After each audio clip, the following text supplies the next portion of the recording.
रहमान रहीम। मैं हूं अज़मत ख़ान और आप देख रहे हैं यूट्यूब चैनल अज़मतनामा।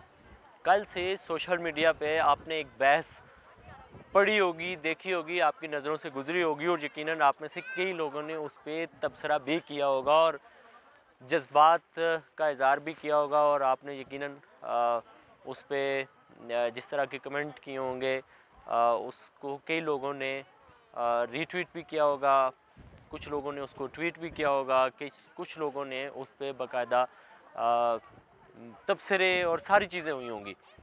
तो मैंने सोचा कि इस पे कुछ डिफरेंट सी कुछ चीज़ देखी जाए कि ये जिस चीज़ पे तबसरे हो रहे हैं कि कॉमर्स यूनिवर्सिटी के किसी विजिटिंग फैकल्टी ने एक सवालिया पेपर बनाया और सवालिया पेपर में उसने एक ऐसे नावल का जिक्र किए बगैर उसने एक सवाल पूछा जिसमें एक सगे बहन और भाई के हुर्मत वाले रिश्ते के हवाले से उसने एक ऐसा सवाल पूछा जो यकीनन मशरकी रवायात क्या इंसान के हवाले से भी अगर आप सोचें तो यकीनन इंसान उस बारे में तज़किरा भी नहीं कर सकता कि बहन और भाई के रिश्ते में इस तरह की चीज़ भी हो सकती है।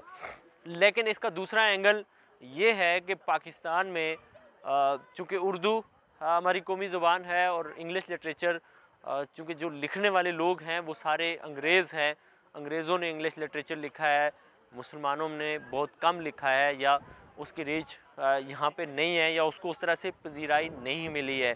सब कॉन्टिनेंट की अगर आप बात करें तो इंडियन एक राइटर है अरुंधति राय, जिसको आपने अक्सर टीवी चैनल्स में खुद इंडिया के ख़िलाफ़ या कभी कभी पाकिस्तान के ख़िलाफ़ भी बोलते हुए सुना होगा।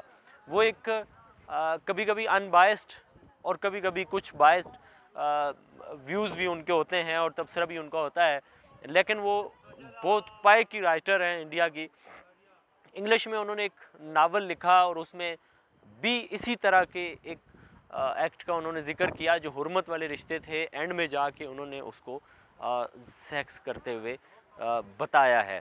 मेरे एक दोस्त हैं कराची महकमा कॉलेज एजुकेशन में इंग्लिश के वो टीचर हैं और बड़े ज़बरदस्त टीचर हैं और शाम में वो प्राइवेट भी कोचिंग करते हैं और कई कॉलेजेस में पढ़ाते हैं। चूँकि इंग्लिश लिटरेचर में लोग कम हैं और इसलिए इसकी डिमांड हमारे मुआशरे में ज़्यादा है।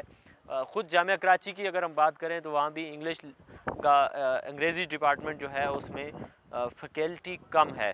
विजिटिंग फैकल्टी पे वो लोग रखते हैं लेकिन उनको एसोसिएट प्रोफेसर से ऊपर प्रोफेसर तक उनको तरक्की नहीं दी जाती। उसकी वजह यह है कि अगर अंग्रेज़ी में पढ़े लिखे या प्रोफेसर्स आ जाएंगे तो जो जामिया कराची में या दीगर जामियात के अंदर जो अंग्रेज़ी के शोबे के प्रोफेसर्स हैं उनकी फिर वहाँ पे इजारादारी होगी, तो पुराने जो लोग हैं वो नहीं चाहते। खैर ये तो एक अलग पॉइंट हो गया, लेकिन मैं ये बात करना चाह रहा था कि हमारे मुआशरे में चूँकि अंग्रेज़ी को इतनी ज़्यादा पजीराई भी नहीं होती और पाकिस्तान की आबादी का अगर तनासब को देखा जाए तो 1 से 2% वो तबका होता है जो अंग्रेज़ी को पढ़ता है, अंग्रेज़ी में सोचता है और अंग्रेज़ी में लिखता और बोलता है। बाकी 98% लोग उर्दू या दीगर इलाकाई ज़बानों तक ही उनकी सोच या उनके सोच के ज़ाविये या उनका पढ़ना और लिखना होता है। तो चूँकि ये इंग्लिश लिटरेचर का मामला था, इंग्लिश लिटरेचर में इसी तरह की चीज़ें होती हैं। इंग्लिश लिटरेचर में इसी तरह का फ़िक्शन राइटिंग जो होती है उसमें इसी तरह के रिश्ते दिखाए जाते हैं कि वो नेफ्यू और आंटी के हवाले से भी इसी तरह की बहुत सारी चीज़ें हैं। इसको हम आपको अपनी रिपोर्ट में दिखाते हैं, वो देखें और उसके बाद दोबारा मिलते हैं। पहला नॉवेल है, राइटर का नाम है गैब्रियल गार्सिया मार्केज। इसका नॉवेल है 100 ईयर्स ऑफ सॉलिट्यूड। 1967 में ये पब्लिश हुआ है फर्स्ट टाइम। इसके अंदर बहुत सारे मुतअद्दिद जिनसी केसेस हैं, फिक्शन में लिखे गए हैं। बिल्कुल करीबी रिश्तेदारों के दरमियान है जिसमें एक नेफ्यू और आंट, अब नेफ्यू अंग्रेजी में भांजे को भी कहते हैं और भतीजे को भी कहते हैं और आंट आंटी को कहते हैं। ये एक हुर्मत वाला रिश्ता है लेकिन इसके अंदर उनका भी जिनसी रिलेशन दिखाया है। इसी तरह से एक और नॉवेल है, अरुंधति रॉय राइटर हैं इंडिया की बहुत मशहूर। इनका नॉवेल है the God of small things. इसके अंदर दो ट्विन ब्रदर एंड सिस्टर का, नॉवेल के एंड में दोनों बहन भाइयों का एक पूरा जिनसी मिलाप का सीन है। इसी तरीके से एक और राइटर हैं ये व्लादिमीर नेबोकोव।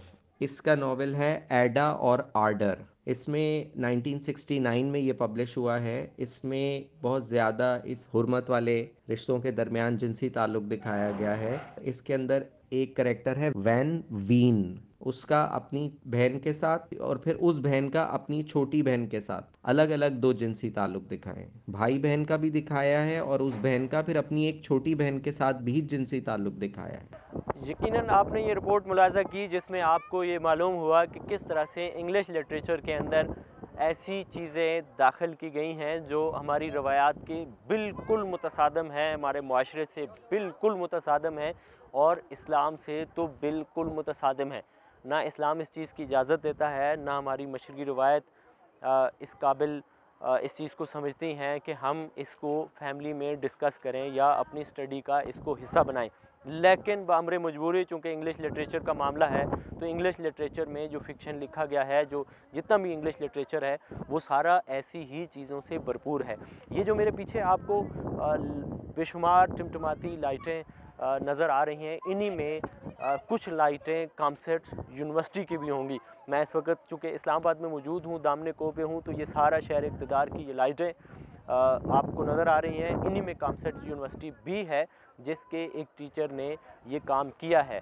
मैं समझता हूँ कि आप ज़रूर तनकीद करें, कामसेट यूनिवर्सिटी पे तनकीद करें, उस टीचर पे तनकीद करें, लेकिन इसके साथ साथ अपने आने वाले कल के लिए और अपने बच्चों के लिए इंग्लिश लिटरेचर को ऐसा तरतीब दें जिसमें रिश्तों के तकद्दुस को पामाल न किया जाता हो, बल्कि हमारे रिश्तों के तकद्दुस की बहाली के लिए अच्छे अच्छे नमूने बतौर फ़िक्शन पेश किए जाते हों। इसी के साथ अपने मेज़बान अज़मत ख़ान को दीजिए इजाज़त।